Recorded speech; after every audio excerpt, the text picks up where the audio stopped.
I'm gonna let you take the lead on this one. I don't know, Audrey. I'm gonna get nervous now. Okay, alright, everything looks good? I think so. Okay, I think so. Yeah. I can see myself on the screen, like you said. Yay!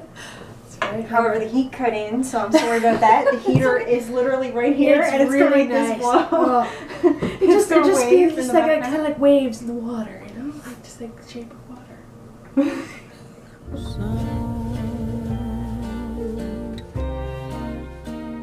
Hi everyone, welcome to Coats and Jackets, and I'm back with Audrey. Hello everyone. And I hope you remember Audrey from our last set of videos, which were a bit longer, but super nice because it was fun to get to chat with you. It was fun. Learn some more about you. That's right. All my favorite movies. So we thought we would talk to you about some more films. Mm-hmm. And most recently we saw Shape of Water. Yes, last weekend we went to see that. Both very excited. We had been anticipating it for a long time. And for some strange reason it opened here a lot later than everywhere else. Yeah, it did, and now it was almost out of theaters by the time we went to see it. It was here for 2 weeks. Yeah. Yeah, that's it. So I think this might be its last week now or something like that. It's down to quite a few showings, but we got to see it. We got to see it on the big screen, thank God. Yes, Yeah. and it was fantastic, but it was also one of my stranger movie-going experiences. It was pretty strange, but it was great. I mean, yeah, it was worth it. It really was. Just to give you some background on that, apparently alarms are not that easy to hear in a movie theater. Yeah, yeah, yeah. So our projector shut off. But it was right at that moment when like the trailers were finished. Yeah. And they were going to be going into the film. Preview had ended, and we didn't know if there were going to be more previews or if the film was about to start. Right. But we were far enough into the previews that we were like, oh, this is, died. Exactly. So for that to start. But then, it never cut back in. It never we cut sat back there in for like 2 minutes going, is this going to start? What's happening? And you can hear all of a sudden just the faintest, tiniest noise ever. It was in like the a little background. buzz. You wouldn't have noticed it if we had been chatting. We wouldn't have heard it. No, because we were just kind of sitting there wondering what was going on. And it was a Monday afternoon, so there's literally 3 more adults and 3 children in the theater with us. So there's only 6 other people. We'll get to that one later, though. Small children in this movie. Oh my God. Yeah, very small children. One of them in particular was very young. But it was just so surreal because you're just sitting there and we're all so quiet in anticipation, and all of a sudden I just turn and I look at Audrey and she's staring at me and I'm like, is that an alarm? And as soon as the words were out of her mouth, these 2 ladies come barreling into the theater, because apparently it was their kids that were in our theater. They were like, it's a fire alarm, we all have to leave. And we were both like, what the hell? And she was like, yeah, they were trying to evacuate us, but we didn't want to go without our children. Because they were seeing a different movie. Yeah. So we were like, well, I guess we'll go. So put on our coats and we started to leave, and then all of a sudden everybody came back in the theater. Apparently the alarm was off. It was a false alarm. Everyone was fine. But I mean, if that had been more serious, notified our theater at all. Nobody came in to tell our showing that there was an alarm and we had to leave. And we couldn't hear it. Oh my God. If the projector hadn't have shut off when it did, we'd have never heard it. Nope. We would have been just watching that movie, burning alive. Probably wouldn't have been that bad. But anyways, it was just kind of interesting. Yeah, it was interesting. Yeah. Yeah. Burning to death in the theater. We totally did it just to see Shape of Water. Yeah, and I probably suggest watching this after you watch The Shape of Water. Yeah, there's a lot there that we both really want to just dissect and talk about, I think. Yes. So I want to start with the opening scene, because the very first thing you're introduced to is the office where the scientists and our lead character works. Yep. And the opening shot makes the dankness of the interior building, it melds it with really deep underwater scenery. Yes. so that it almost surrounds it like drapes, and then as it slowly moves into focus more, and you understand that it's not, it's more rigid buildings, it almost makes it seem like the place where they work is essentially an aquarium. Right. And they're the fish in the tank. Yeah. In a larger societal sense. And that's your opening shot. Yeah, it's great. It's really good. Like, it really, like, sets that tone. Yes. Our main character, who is Eliza Esposito, she's a mute. She doesn't speak. But she seems to be a very lovely woman. She has a routine every morning, which we are introduced very first off. Eliza, come on.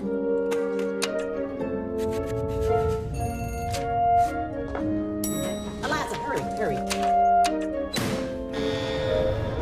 The nice thing about it was how casual and routine everything was. Yes. I also super appreciated that she was a much older woman. Yes. Who was very much in charge of her life. That's right. But she was also like still able to have fantasies, and it didn't make fun of her sexuality. She was very much a full person. She was very confident in her sexuality, and that's very apparent. Like the very first scene is like I said, it was her morning routine.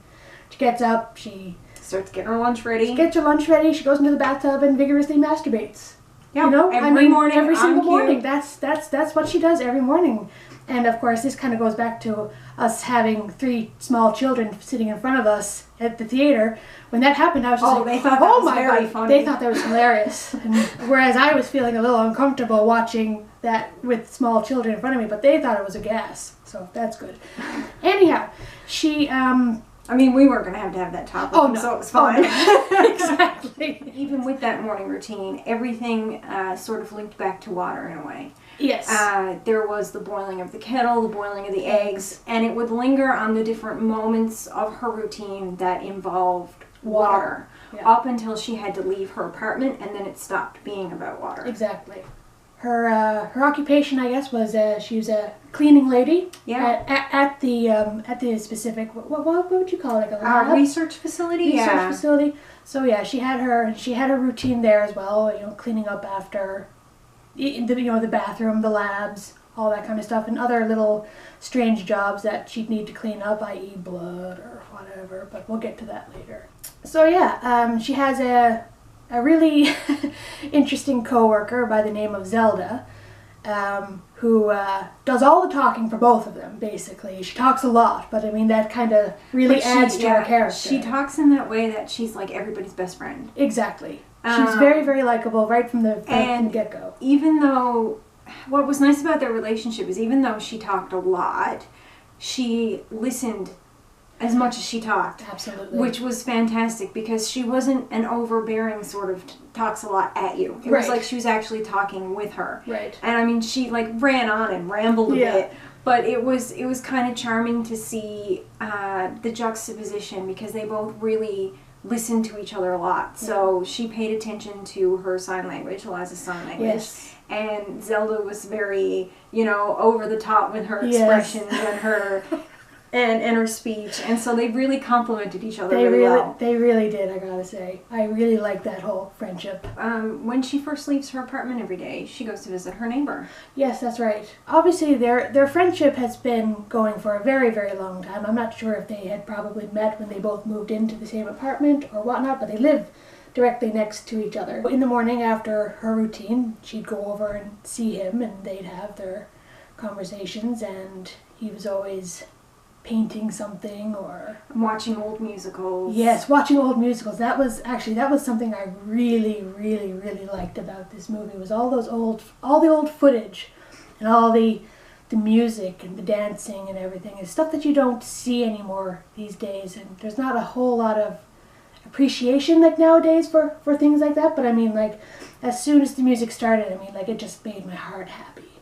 Yeah. It was just music that just makes you happy. Given that this takes place in like 62. Yes. Those movies, some of them would have been even old for those standards, but some of them would have still been current things. Exactly. There was still a strong musical tradition then, so that was nice to sort of see that. Yeah. And he has lots of cats. which comes into play later on. He does have lots of cats. A few things we noticed going through the movie, and I think maybe the easiest thing to do is to go through the rest of the basic plot. So we get a lot of it is just her routine and how she interacts with everybody. Yeah. Everybody we meet for a reason, and we're given enough time with those people that we get a sense of who they are without it being overwhelming, to understand each person and their function. Like, that part of it is set up really well. It was done really well. We are introduced to the character of Strickland, who is the quote-unquote supposed villain. Comes barreling into the room where the two ladies are busily cleaning, and is basically, we need this room ready. We need this ready, and we need everybody cleared out now. And, you know, he's very, very abrasive, he's very loud, he's very authoritative. Yes. You know, he's very, like, well, he's like a soldier. And we learn he has been a soldier. Yes, that's right. And somehow they came across this thing which they were bringing in. They bring in a big tank. There's water in it. We can't really see what's in it, but we know that there's something in it, obviously, because they're all being very hush-hush, like, quickly, get this in. You guys need to leave. Eliza, she's very intrigued by the whole situation, and her obsession with water, like we had mentioned earlier, with all of her morning routine. Obviously, there's this tank that's full of water, and there's windows. So, of course, she goes up to look in the window, and, like you said, she kind of comes up and taps on the glass, ever so slightly. And, of course, it kind of startles everybody, and then the two ladies are rushed out of the room. And that's the first kind of glimpse that we get of what's going to happen. Of what's going to happen. Yes. So the premise is that this is the space race. This research that they're doing is somehow going to be related, they think, to winning the space race. Right. There's a lot of different tropes in this film, and some of them play with things and subvert things, and some don't.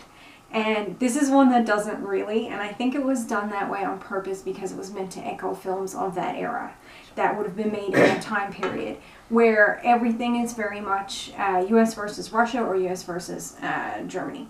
And a lot of that is done to make U.S. look like the big, heroic, dreamer, victory country. And so it's kind of an old, tired thing, but I think they sort of, like I said, I think that was very much a choice based on the time period and people's mindsets. So obviously, you know, there's a little bit of you know, wonder and kind of curiosity as in terms of what the thing is. When Richard Strickland just starts screaming, like, we just hear screaming and a lot of commotion. Right. Yeah. Somebody's lost his fingers. Yes, that's right. The ladies are rushed in quite quickly, quietly. You know, come in.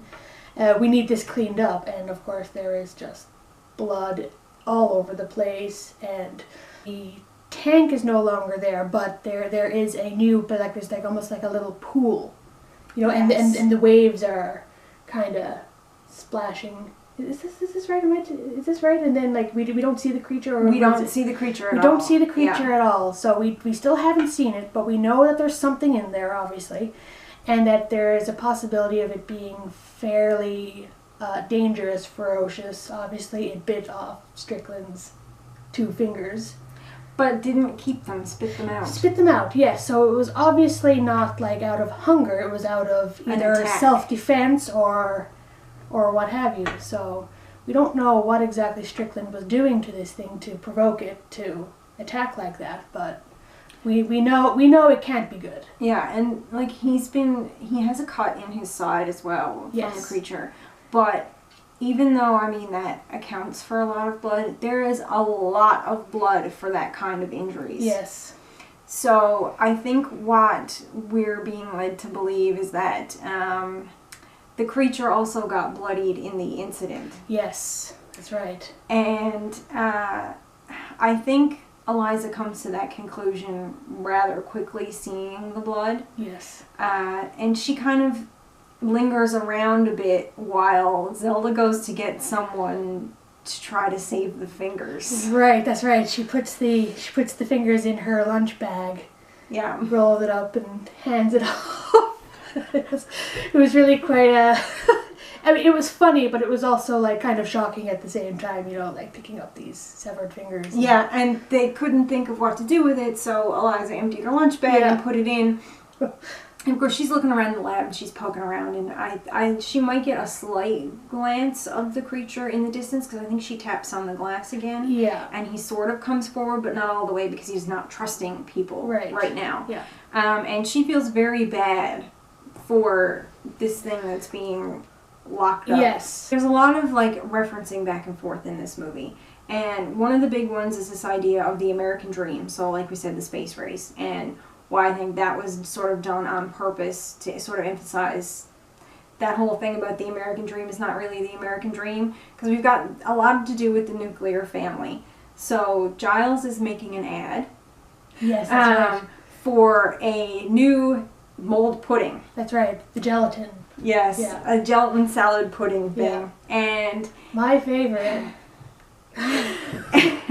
and he has to draw a nuclear family for this, and it's very much a dad, a mom, a boy, and a girl. And this is reflected again with Richard Strickland and his family. He's got that perfect 50s, 60s era nuclear family, a boy and a girl, the wife who works at home and keeps everything lovely and has supper ready when he gets there. It is very beautiful, and they've got a lovely house with the picket fence and the whole deal. And it's very idyllic. And she even says, I could really love it here. And oh, there's a great spot with the school for the kids. And he's like, this is Chicago or something like that. He's like, nobody loves it here. Yeah. Yeah.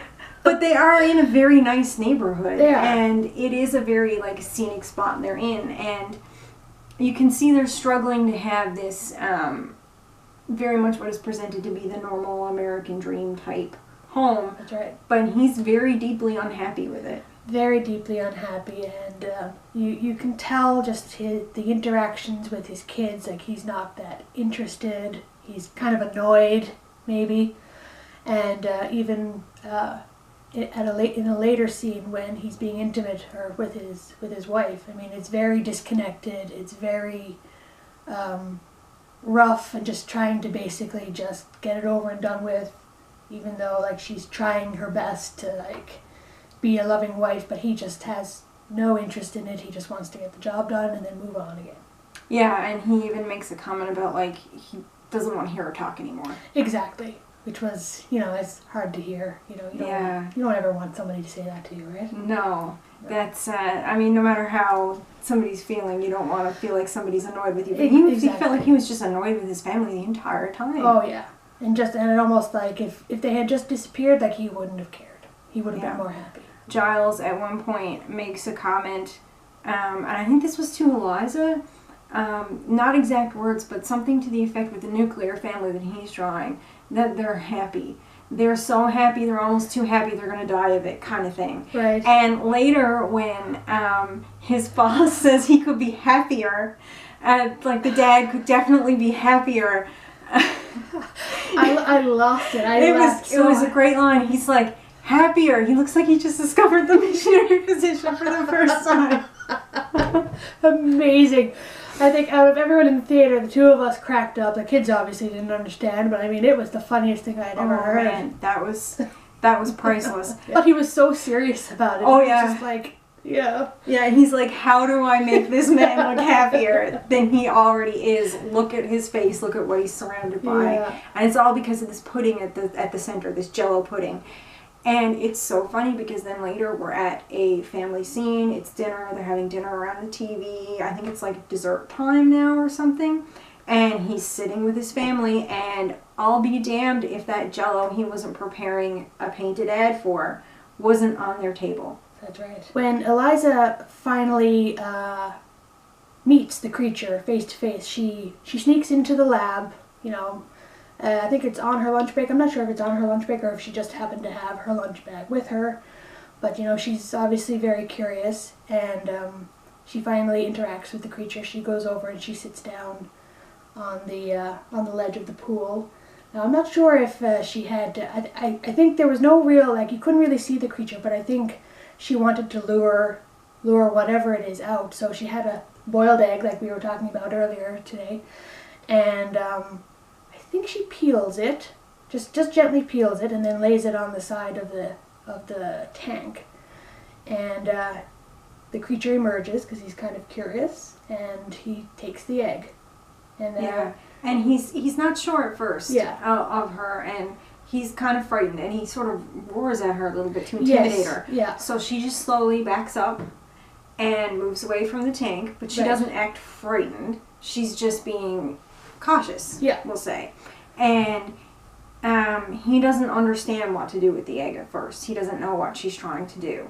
So she also has her sandwich, and she shows him that it's something you can eat, and she takes a bite of the egg herself. Yes, that's right. And she puts it back down. Right. And then he's like sort of looking at it, and she just sort of signs She signs egg. egg. It also shows just how highly intelligent he is to pick up on the fact that that was the word for egg right away. Yeah. Yeah, for sure. And so that first interaction was the first of many. She comes back numerous times with her lunch, but I think the next time she comes back and she doesn't have just one hard-boiled egg, but it's numerous. I think it was like 5, 6, or 7. I'm not really sure. Yeah, she kept upping the number of eggs every time she visited. Yes, that's right. And she just laid them all out, and he would come up, he'd sign egg, and he'd take them all and munch on them, and they'd have lunch together. they'd have in a lunch way. together. And she'd start introducing him to music. Yes, that's right. And she would show him dancing, because she would pick up dance moves from Yes. the old movies she'd watch. Yes, that's right. Oh, that was so great. I Yeah. loved that so much. Because she was dancing with the mop, I remember. And it was really quite like sweeping and almost like in a ballroom. And obviously the creature is very interested in all of this. And just the interactions. I mean, like you can see that there is some sort of like friendship or relationship bonding between them, even though they don't speak to one another, but like they just sign words. Yeah, and he signs very basic words because she's teaching him sign language for the first time. Exactly. But she knows it really well, so there's more fluidity to her movements, and you really get like a real sense of speech and emotion and everything from all of her signing. Right. That you don't quite get the same from him, but Right. at the same time you get that he's developing an understanding. A scientist notices that she's been sneaking in on her lunch breaks. Yes, the plot thickens. And he is correct in assuming that the way that they've been treating the creature has been wrong. Yes. And that he is highly intelligent because he sees that he can understand higher levels of thought and emotion and have an appreciation for music. And this is where we get into another one of these tropes of the good scientist, especially scientist versus military. Yes. Yes. Oh my God. It's like the military wants something very specific, so the only way that they know to go about it is with violence and force. It's a very weird trope because, of course, we know in real life it's not that black and white, obviously. No. But for the sake of the film, that's the tack we've gone with. We've gone with the violent military versus the inquisitive scientist that only wants to learn Exactly. and doesn't want to harm. Exactly. Despite working for the Russians. That's good. Perfect. So our scientist, Dr. Robert Hofstadter, Hofstadter, yes. he comes off as very compassionate, but at the same time we know he's a double agent. He's a spy. Yeah. He really is a scientist. Yes. But he's a scientist that's been recruited by the Russian military. They don't really talk about it very much, Not how very they've gotten him infiltrated in Yeah. here to be a double agent. It's kind of ridiculous. Yeah, a little bit. Yeah. But he does work for the Russians. Yeah. The Russians don't really play much of a role other than just sort of escalating this sense of urgency and Yes. making a big military ending, we'll say, for the film. The military, obviously, like I was saying before, has a very violent approach to getting the creature to do what they want it to do. And honestly, Strickland's character was just tasing him and beating him and just was going way over the top. There was blood everywhere. It has apparently 2 different sets of breathing systems in its body. Yes, that's right. And it can switch between amphibious and air, which is how it's able to be out of the tank and survive and all that stuff. The outside air lungs get collapsed and damaged from the tasing. Right. And so the scientist is pleading with Strickland to let him put him back in the tank so he can breathe. Right. And that's when it becomes apparent to both Eliza and the scientist that they need to get him out of there. Yes. The general is coming for a meeting, and he wants to know how far they can go with the creature. Strickland is of the opinion that they've learned all they can learn about it. That if they wanted to learn anything else about its anatomy or how it functioned, they were going to have to dissect it. Yes, that's right. And Strickland thinks it has intelligence, and he thinks you can learn, or not Strickland, Hofstadter. Yes, yeah. Thinks it can learn more about it from actually interacting with it for a longer period of time before they take that route. Right. It's pretty good plan, I gotta say. Like, I honestly don't know how I would have done it if I was ever in that situation, needing to break a creature out of the research facility. For a little while, it starts to feel like an old-fashioned heist movie. Oh yeah. They get all their working parts in order. They write things on calendars, right? Yeah. They talk to all the people that they need to be talking to and get everything all kind of set up. And this person's doing this thing with the camera. And in the meantime, the Russians are saying, "Well, kill it and dispose of the body before the Americans can learn too much about it." Right. Because we don't want them to dissect it and learn about it that way. We want to do it first, kind of deal. Mm-hmm. So he just happens to have a few extra things and notices that, like, cameras have been moved. Right. And he's more attentive to things going on in the background than Strickland is, because to him, everybody is sort of lower. And we keep seeing this reinforcement that, well, why am I talking to you? You're the help, and things like that. Mm-hmm. So he notices that she's planning a heist, and partway through it would have gone wrong, except he's like, okay, I know how to help you here. Yes. And he's like, I'm going to help you get the creature out of this place. Yeah. Because he doesn't care how it happens, because the Russians want it gone anyway. Exactly. So he's like, well, this is 2 birds in 1 stone, because she'll actually take care of it and save its life. Yeah. And then I can pretend it's been disposed of. And he even helps them out by giving them some sort of like algae or something. Yeah, like for the water. For the water, so that he can breathe easily. Because I mean, I think it needs to be salt water. Salt water. And it needs to have some sort of fungus or something in it for, like, environment or nutrients for his body as part of how he eats, but he also needs to be fed a lot of protein. Exactly. When the actual heist happens, I think they dampen a whole bunch of towels. Because I mean, the ladies, Eliza and Zelda, they're always carting around these carts with old cleaning rags and stuff. Exactly, and lab coats and whatnot. So they just they grab a cart and they fill it with like damp or wet cloths and rags and coats, and they it's classic, you know. Yeah. The creature gets in and they cover it all with the wet. And they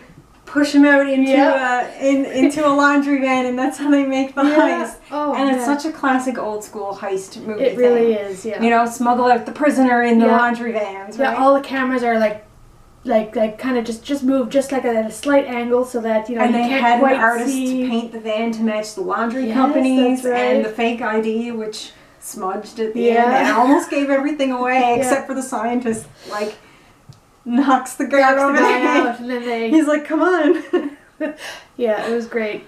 Starting to learn, the creature has a lot about it that's still unknown. It can do some seemingly impossible things, and it heals itself from damage is one of them. Yes, well, one of those, like, you know, there's a cut here, and then he kind of does this whole thing, and then it's these parts of his body later, and that's how he was healing all these tase wounds and different things that had been happening to him as torture in the lab.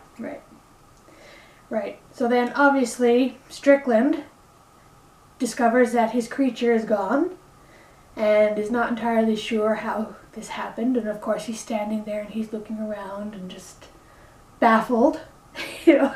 And I think he notices that, you know, some cameras are kind of off angle and whatnot. So of course he starts questioning staff, and he finds the flash bomb that Yes, the that's right. scientist used to create a distraction. Yeah, that's right. And shut down the power. Yeah.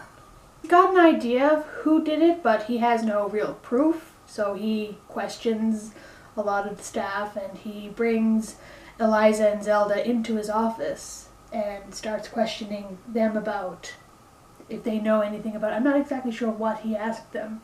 If they saw anything even mundane, that would have been the slightest bit out of place. Right. And he's asking because cleaners tend to see a lot of stuff, and he suspects the scientist. Yes. He is automatically suspicious that there's been a Russian interference when they're about to dissect, but also because the scientist was very against the dissection. Yes. He gets increasingly frustrated, and of course, a thing we've missed, but that's been going on in the background, is he's been sort of hassling Eliza Yes, in the that's background. right. Yes. And so when we get to this point of the film, he completely gives up, and he's like, what am I asking the help for? And he really, like, puts them down. Puts them down. It wasn't very nice at all. Like, you're just... It was like a needless kind of put down. Oh yeah, just trying to insult them just because he can, you know. And so as they're leaving, That's right. Eliza takes this moment to, like, slowly and very carefully in letters She starts signing something. I mean, like, as someone who doesn't really understand sign language, I understood it. Oh yeah. You know? The body language and the look on her face, and she's just so pleasant and calm about it. And But she yet at the starts same off time, so it's slow. But it's so, like, laser directed and so... Measured. And Yes. I knew enough sign language to know the alphabet, because we learned the alphabet Yeah. once upon a time. So I could start reading the letters. She's literally spelling it out for him. Yeah, and he keeps looking at Zelda and he says, what is she saying? And Zelda goes, I don't know, I didn't Yeah. see, you know? And as she gets, because she's getting more confidence at this point, especially having pulled off this heist.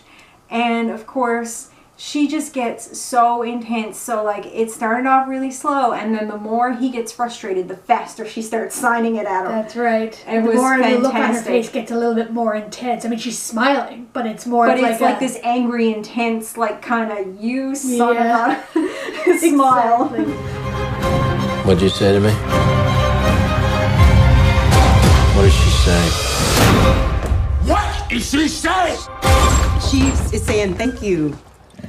And then once Zelda realizes what she's saying, she's like, oh, she's saying thank you. She's saying thank you. Thank you. The first word was not thank. No. Yeah. It's nice to see how slowly her character escalates from intrigued and fun and curious to more self-confident and self-aware. And God, yes. because, like, she was never not capable. They never presented her as a damsel ever. No, She absolutely had not. everything very under control, and she was always in charge of all of the aspects of her life. But to just see it go from, like, I'm complacent in where I need to be at work, Yep. to standing up to somebody at work was like a different level of Standing her up to character like the highest up, like that she could at the time. Yeah. That was like they could have completely lost everything Yeah. kind of moment, right? So the creature is now at home. At home by meaning Eliza's apartment, and I think there's one point where Giles is looking after, or is staying there, Yeah. basically just watching the creature, making sure that it's all right while Eliza has gone to work. And I think at one point Giles nods off, reading a book, and when he wakes up, the creature's not there anymore. Uh-oh. It's gone to the open door next door because he's back and forth to the apartment so often Yes. that he's just got his door left open, which is interesting because he has so many cats. Yeah. He's got like 3 cats, and he just leaves his door open. So I guess the cats are used to roaming a bit around the halls. Yeah. And one of the cats catches the attention of the creature, which I think is partly what leads it to go in there. Yes, that's right. And when Giles finally finds the creature in his apartment, There's half a cat. yeah, the creature is munching on one of his cats. And funny enough, his reaction wasn't the way that I would have reacted if it was crunching on the cat. But he was shocked, but he at the same time wasn't overly surprised. Yeah, like, he was very shocked at first, and Yes. his initial reaction was to be upset and kind of yell. And that frightens the creature, who drops the cat and runs away somewhere else. Yeah. We find out to the theater attached. Yes. But the crazy thing there was that he very quickly accepted the fact that, like, it went from shock to sadness to, well, I can't really blame this thing. Yeah, it's a wild creature, and it was hungry, and so it saw my cat and ate it, like it would have in nature, perhaps.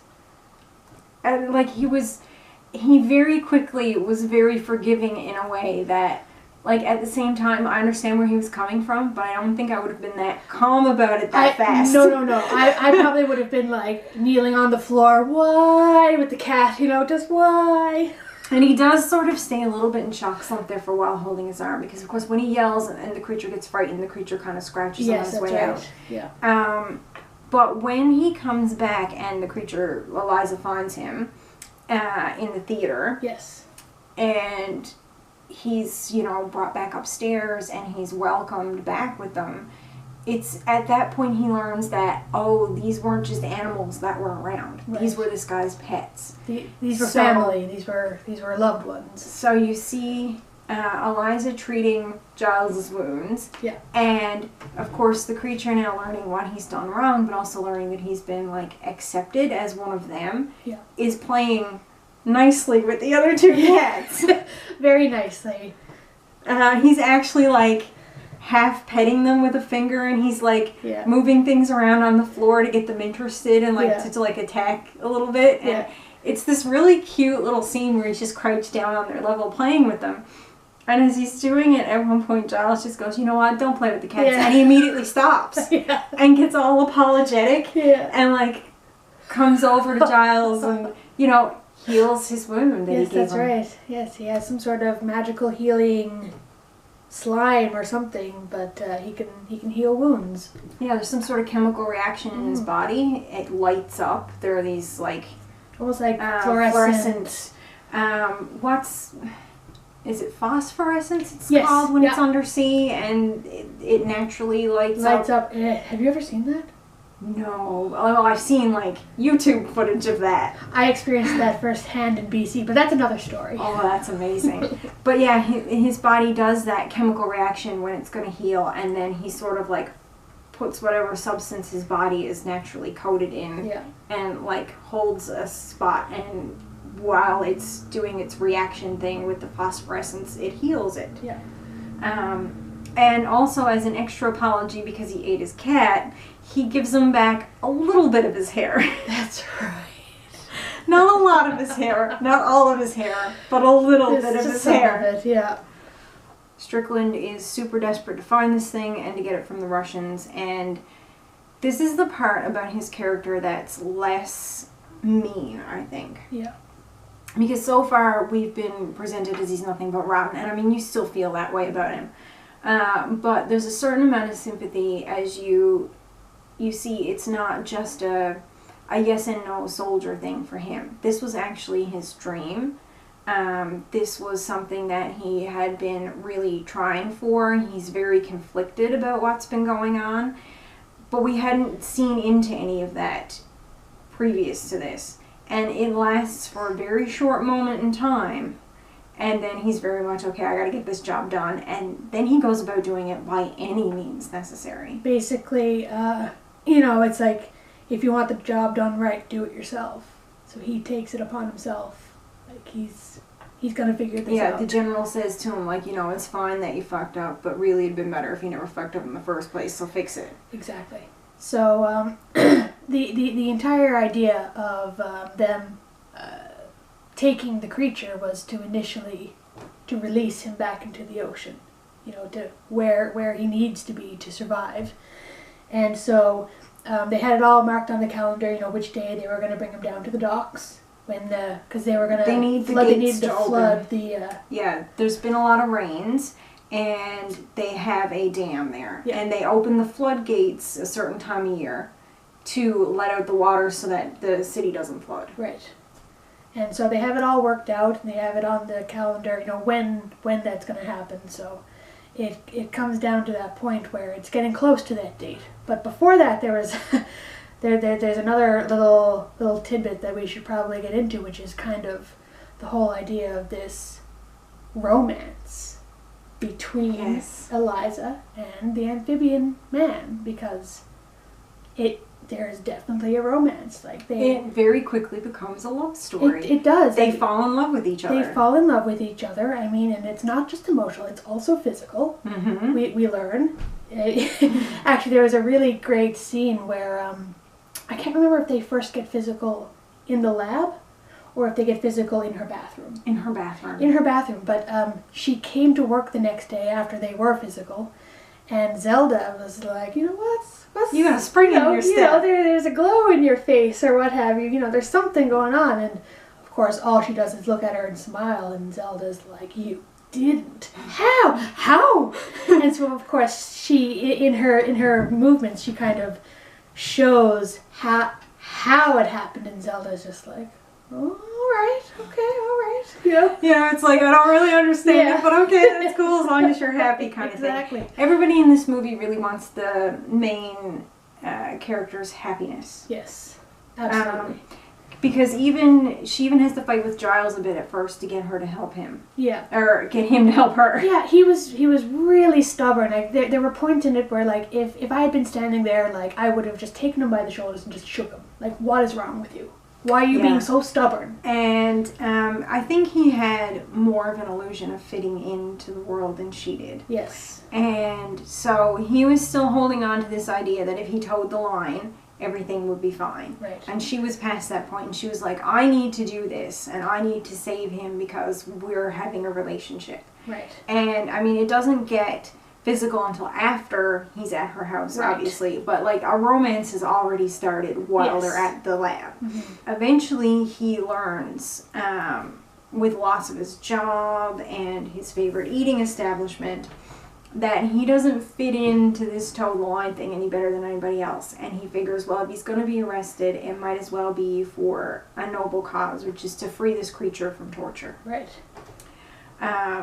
There's a lot of stuff in this about outsiders and Yes. being on the outside of things. And, of course, it's 62, so, his favorite diner, he finds out, is actually still kind of backwards thinking and racist.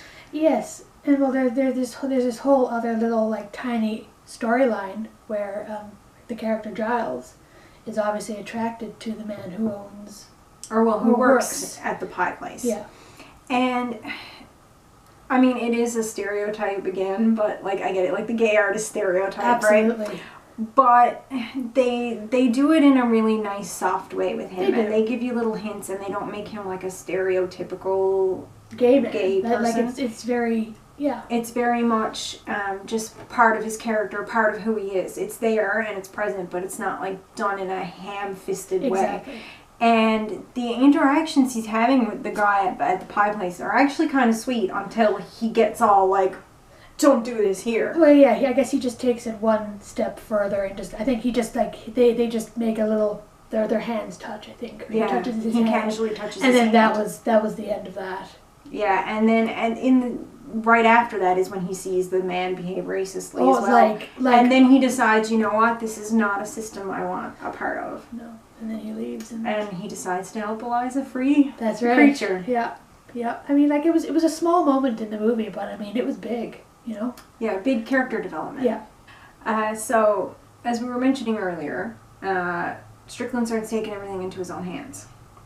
So he starts going after people at their homes with a gun, Yes. threatening them. I mean, that's it's always been that thing where, like, if people or something shows up, at the place that you live, like, it's very,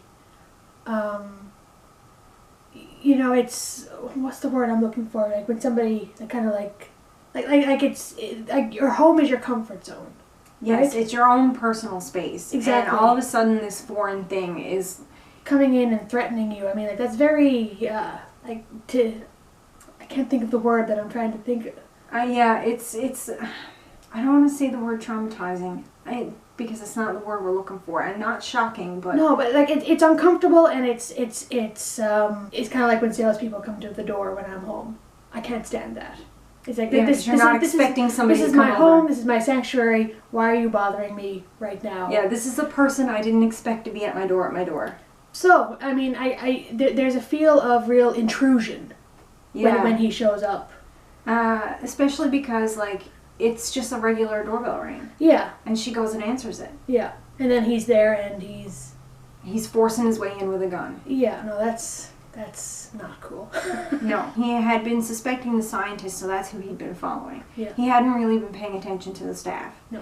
He shows up at the kill party, which the scientist thinks is actually getting him out of there. Right. And further tortures a dying, as we learn his name is actually Dimitri, Yes. into telling him how the creature was extracted. Right, right. So Strickland ends up at her home because Dimitri is dying, and he's like, this wasn't a big team. He was like, it was just janitors, and that's Yeah. when he puts it together. That's right. He puts it together and realizes what's going on and is like... There's also that whole thing, like, I don't know if it was important or whatever, but that whole thing with his fingers. Yeah, I it was want to like- talk about his fingers more later, Okay. because that was something they focused on a lot, uncomfortably so. And so I want to get into that a bit later. Okay. But where he goes to Zelda first, Right. because he's not sure how to get information out of Eliza. And he knows they're best friends, so he goes to her first to find out the exact location of the That's creature. right. Because he knows he can intimidate her, and he's not sure he can intimidate the other one. So he goes Exactly. there first. That's right. Well, I mean, it wasn't even like, it wasn't Zelda who gave him the information. It was her husband. It was her husband. But her who husband was afraid for Zelda's life. I mean, a man is there waving a gun at her, and he's like, yeah. you know, she's always talking to the other one who can't speak. Yeah. And so that's when he's like, Eliza has it. Yeah, and you know, like at first, you know, your heart breaks. It's just like you just didn't want Strickland to have that information. You didn't want him to, but I mean, if it came down to Zelda losing her life, I mean, we didn't want that either. So as much as you were just annoyed at the sheer like stupidity of Zelda's husband, you know, like you're... But you also understand in the heat of the moment. Like, exactly. I mean, like... someone's threatening you for information, you give them the information. Exactly. So that, you know, you're left alone. So that was a really big... Yes, and as soon as Strickland leaves the house, I mean, she whips around and she gives her husband the you idiot, and then She's like, why did you Yeah. tell him that? And then she has to run and call Eliza and be That's like, right. get out now. He's on his way. Yeah, and so I think that's when she and the creature, is it the creature? Her Yeah. and the creature and Giles all get into the van and leave. He notices, though, they have, when the gates are Yes, that's supposed to right. be opened, marked. And because the creature has also fallen ill, and like they were hoping to get him to one more day because he's not surviving as well in that water, they're like, well, we'll put him in the gate tonight, especially since, you know, Strickland's coming now. Yeah, So we'll release them into the bay tonight. They'll open the gates tomorrow morning and then he for the can- flood, and he can get out to the ocean. Right. Eliza, Giles, and the creature, they all arrive, and I think they're having a bit of a goodbye. Are they having a Yes, goodbye? they're having a goodbye, and she's explaining to the creature he has to go without her. Right. Yes, because he basically insinuates, you know, that they're gonna Come come with them. together. Yeah. I think their together was Was or one of the something. words. I don't yeah. know. I don't know sign language. I might be saying something really bad here. I don't really know. But one of the words was together. Yes. Yes. And he does keep implying they're going to do it together and keeps making the sign for together. Right. And she's trying to explain to him she can't go, she can't breathe underwater. Right. He has to do this alone. He has to go without her. Right. Strickland shows up, and all hell breaks loose. And do the Russians show up as well, or who else is it that shows up? No, so Strickland shows up and starts shooting. Yeah. Gives like a sideways hit to Giles, and he just starts shooting the creature right away and shoots Eliza as well. Yes, that's right. And of course, Giles is like foggy. He's on the ground. He's an older man, but as soon as he knows Eliza's been shot, he sort of like, it gives him a bit of extra adrenaline. Yeah. And he just like grabs a nearby plank of wood, thank God for those nearby planks of wood, and just like straight up hits and starts trying to take out Strickland. The creature is gonna take her. Yeah. And she's almost dead, and Giles is trying to protest, you know, we need to try to get her to a hospital. And when he can barely feel a pulse and she's, you know, basically at the brink of death, he's like, all right, I'll let you take her, because he figures this is it now. She's dead anyway. You're not going to be able to save her. So he thinks this is a goodbye, and the creature's just going to take her body away. Right. And instead he heals her. That's right. He heals her. And the funny thing, I mean, I think you might want to talk about this later, I'm not really sure, but like the scars on her neck. She had scars on her neck, and it's implied that's why she can't talk. Right. Something happened to her as an infant. Right. But I mean, as soon as I saw them, but anyways, maybe we'll talk about that afterwards. No, it did. It always looked like gills. It always looked like gills, and that's what And I thought. I think that was on purpose for symbolism as well, is what you're thinking the whole time, because she's attracted to water and she ends up attracted to a gill man. Right. But as it turns out, when he heals her Yes. entirely. Exactly. And she's able to survive and work and be underwater with him. Forever now. Oh my God. Live out the rest of their lives together. My heart. Zelda shows up at the end with all the cops, and so I don't know how she convinced them or what story she told the police to get 2 squad cars to show up at the docks to stop a crazy man with a gun. Yeah. But by God, she got a SWAT team on the go. That's right. Because you know what? Zelda, that's the kind of lady she is. But it was at the last minute when she was already under the water with the thing, and so that was it, and that's just how it ends. Just like that. Exactly. Nothing else is resolved. Nope. We don't find out about, you know, we don't Michael know or Giles or... We don't know. All we know is that Eliza and the amphibious man, they got away, and it seems to be that they're very, very happy together. Yeah, underwater. Oh my God. So there's a lot of big themes in this for us, and so here's where we're going to come back to the rotting fingers, because this is one of them. It was super gross, by the way. This is a super, super, super weird old trope where a problem with a person's character inside manifests on the outside. Mm-hmm. So a character often becomes disfigured in storytelling as a way of sort of showing how bad he is inside. They're so just as ugly on the outside. The way they keep fixating on his fingers, it's meant to show that like he's rotten inside and therefore he's rotting outside physically, actually. It's not a good trope. It's a really old one that I wish would go away because it's kind of boring, if nothing else. It's been done. And for something that's so much about characters being on the outside and outsiders and not looking like everyone else, and that is supposed to be a positive, and about how there's supposed to be space for everybody in the world kind of story, it seemed really out of place to suddenly do that with him. Yeah, I agree. It didn't fit tonally. No, it honestly, there was really and truly no need for it at all. If they didn't include it, like, it would have changed nothing with the movie. Like, yeah, like, I mean, film. the creature could have scratched him or bit him or anything instead because it was angry. It didn't have to be that, and the way they kept fixating on it and his pain pills to try to fix it, and they focused on it a lot, and it was kind of weird. You know, because and I mean, the whole thing with the pain pills, I mean, he wasn't just taking one. Like at first he was taking just a couple, but like as the film progressed, like he was taking more and more and more, almost to the point where it was almost like it had nothing to do with his fingers abusive. Anymore. Yeah, right? Like it was like a drug abuse. Like he was addicted and he needed it. Yes. You know? The same way that he was basically starting to eat his pills the same way he ate the candies that he used to have at the beginning. Yes, that's right. Exactly. And you slowly notice the candy being replaced by the pills. By the drugs. Yeah. There was a lot of Little Mermaid tones. There was. Oh my goodness, the fact that she couldn't speak. She gives up her voice for legs as the original Little Mermaid. Exactly. And in this case, she's an orphan, a baby that's found, who is on land and has legs but no voice. Right. Oh my god. And like it's very much a reverse Little Mermaid scenario about getting her back to the water. Right, that's right.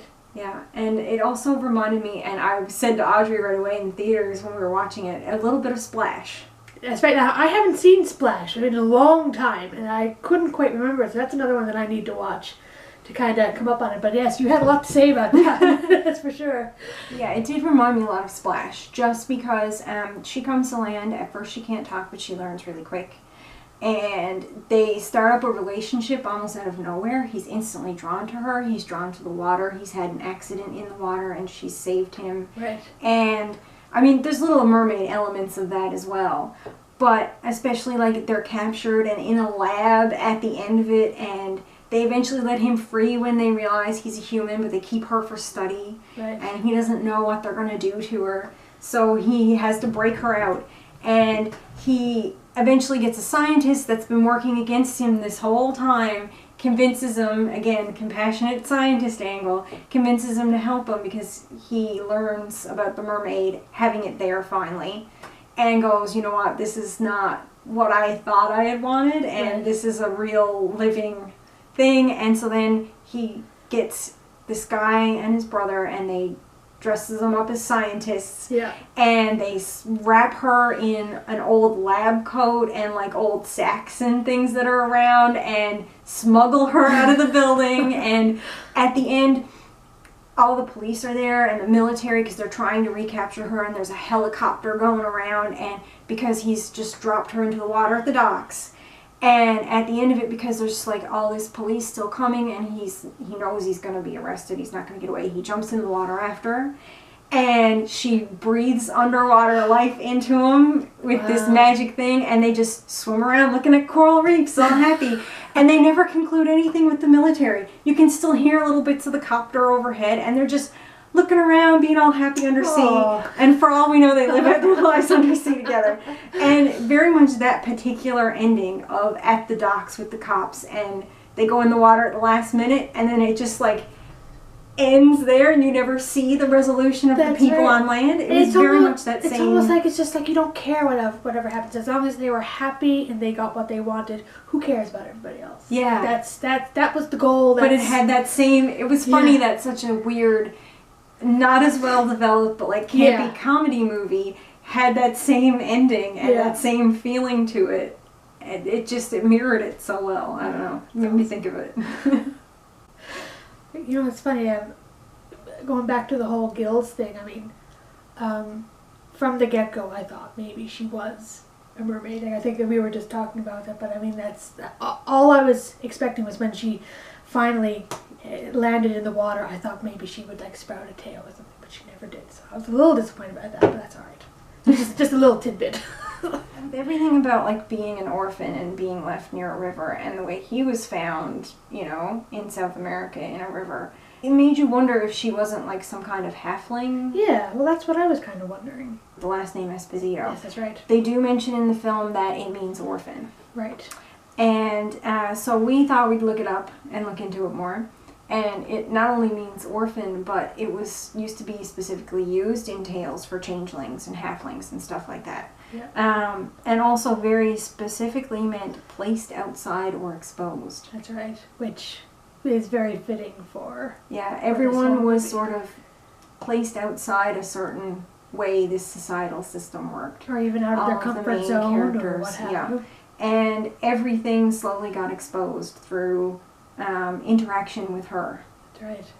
And it was kind of interesting to like have all those different connections. Yep, it all came together. Yep. I loved it, I have to say. I mean, I'm such a fan of Guillermo del Toro. You know, he's done some really incredible stuff. He's such a good storyteller. He is. You know, and I was really excited about this. I mean, like, just the actual filmography and the sets and the I mean, I think you had mentioned that some of the water scenes felt a little like CGI, but like it was so for the most part they were good, but there was one in particular when she's on the bus. Yes. And she's playing with like the water droplets outside the window. That one felt a little too CGI. And it felt a little like early 2000s CGI-ish. But the rest of it was really well done. It was really, really well done. And it was so like whimsical, and it was just like everything. I felt like everything was so fluid. I mean, Doug Jones, who was underneath all the makeup for the amphibious man, I mean, he's such, I don't know, like a body actor, you know. I mean, he doesn't have to say a word, but he can express emotions and feelings and everything just by the way that he moves his hands, by the way he walks, by the way, you know. And it was just, everything was so fluid and like almost like water. And even when like the character of Eliza was like walking around or dancing or, you know, in her morning routine, everything was very like swoosh, sweep, you know, characters' movements, and even like the way the water looked, and the way it was just such a lovely, it just something to me. It was just so beautiful, and the way that things move, like even this like the way that a tree would move in the breeze, like it's always been so beautiful to me, and just pleasing to the eye. Just everything about the way that the actual film looked was just so pleasing, and the way, like I said, that Doug Jones moves his hands, and the way that Eliza danced, it was just beautiful. The way she danced and the way she signed, there was something very fluid and natural about her signing, and it was very much like you very much felt that as a part of her, and like her communication, and it was really well done. Yeah, I can't recommend it enough. I mean, I don't think it's for everyone. I mean, if you're kind of weirded out about the fact of two different species falling in love, maybe but then, the like, same species, you know, by the end of it. well, but I guess so. But I mean, like even like you even compare it to like Beauty and the Beast, you know, like you know, a woman and a beast fall in love together, you know, but it all works out in the end. And you know, if you can't have dreams and fantasies, then what's the point? Exactly. So what did you think of this movie? Yeah, I agree. I absolutely loved it. It was very, very fluid, as you said, and that was totally on purpose. To just it did so many different little echo things and connected things that overall the couple things that felt out of place didn't really take me too far out of it. Like it did in the moment a little bit, but you were easily sucked back in. Absolutely. It was a really good, really, really strong film. I think we both agreed the weirdest part was the finger thing, and we could come without it. Exactly. There's not really much gore. Nope, there was a little bit of blood. I mean, it was... and I mean, like the cat thing was a little shocking. A little bit, yeah. But I mean, that's only good. And that's one thing I usually do. Whenever I recommend films to any friends, I preface it with, a pet dies. Whenever an animal is killed, I let them know, just to give them the heads up, because of anything else that could happen in any sort of horror movie or anything else, the thing I'm most concerned about first is whether or not the animal dies. Yeah. That one always sort of gets you in a different way. Oh yeah. Can't wait to watch it again, honestly. Yeah, seriously. Really. And maybe hopefully catch all the little bits that we might have missed the first time through. Yeah, but there was just so many connections to other undersea tales and movies, and like a lot of Little Mermaid connections, even with her dancing and stuff like that. Like that was a big part of, and I don't mean the Disney version, I mean like the fairy tale version. But a lot of the Disney version takes from the fairy tale version, so you'll see those things echoed just, as well. Disney just has a happy ending as opposed to the real story. Yeah. Well, it was great to talk about this with you. Yes, it was great to talk to you as well. And I'll have you back now. We'll do more films and more directors and stuff like that. Yeah, we got a whole bunch of stuff, ideas in the works, and we've been talking and passing ideas back and forth. So. And I don't think we're going to call this anything in particular, but we do want to talk about art and movies and sort of like dissect them a little more like we did here today. Yeah. Because it's fun. It's fun to talk to people about things you enjoy. Absolutely. And when you find someone who has that same kind of interest, it's just that much better. Yeah, for sure. It's always fun to chat with you. This is like the most drawn out ending in the world of endings. But that's fine. Thanks for watching, everybody. Bye, Have a everyone. great day. That was a terrible ending, but it'll be fine. It'll be funny by the time I cut it It'll be together, I'm grand. sure. It'll be grand.